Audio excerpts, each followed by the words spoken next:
आलसी गधे की कहानी। किसी गांव में एक व्यापारी अपने गधे के साथ रहता था। व्यापारी का घर बाजार से कुछ दूरी पर ही था। वो रोज गधे की पीठ पर सामान की बोरियां रखकर बाजार जाया करता था। व्यापारी बहुत अच्छा और दयालु इंसान था और अपने गधे का अच्छी तरह से ध्यान रखा करता था।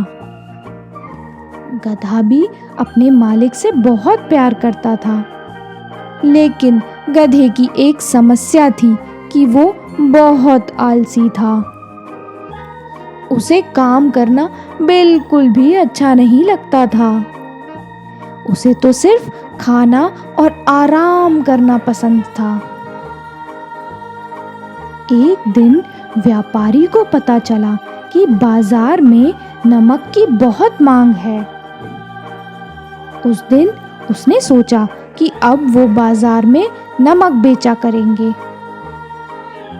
जैसे ही हाट लगने का दिन आया, व्यापारी ने नमक की 4 बोरियां गधे की पीठ पर लादी और उसे बाजार चलने के लिए तैयार किया।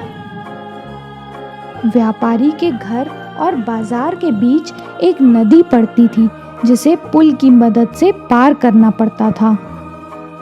गधा जैसे ही नदी पार करने के लिए पुल पर चढ़ा, उसका पैर फिसल गया और वो नदी में गिर गया। गधे को नदी में गिरा देख व्यापारी घबरा गया और हड़बड़ाते हुए तैरकर उसे नदी से निकालने पहुंचा।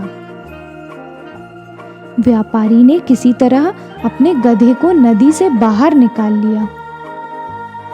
जब गधा नदी से बाहर आया तो उसने देखा कि उसकी पीठ पर लदी बोरियां बहुत हल्की हो गई हैं। सारा नमक पानी में घुल गया था और व्यापारी को आधे ही रास्ते घर वापस लौटना पड़ा।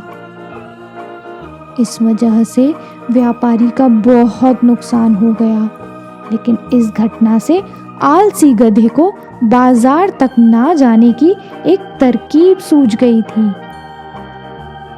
अगले दिन बाजार जाते समय जब पुल आया तो गधा जानबूझकर नदी में गिर गया और उसकी पीठ पर टंगी बोरियों का सारा नमक पानी में घुल गया। व्यापारी को फिर से आधे रास्ते ही घर लौटना पड़ा।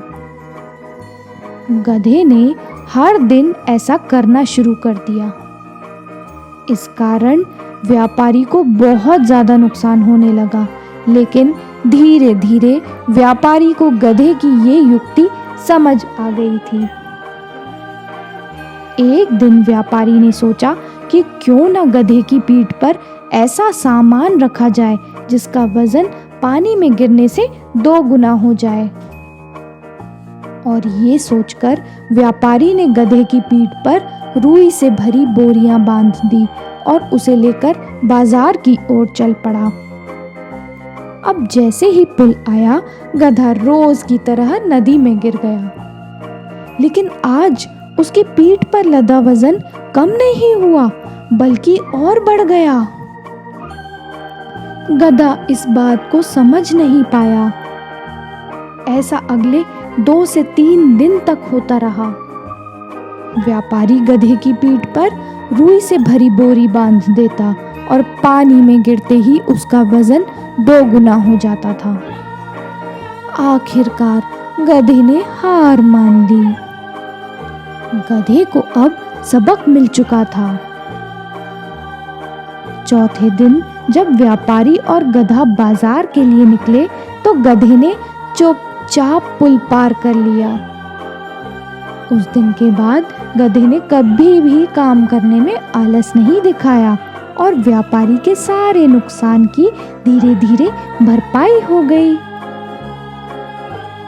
तो बच्चों, आलसी गधे की कहानी से हमें ये सीख मिलती है कि अपना कर्तव्य का पालन करने में कभी भी आलस नहीं दिखाना चाहिए। साथ ही व्यापारी की तरह सही समझ और सूझबूझ से किसी भी काम को आसानी से किया जा सकता है।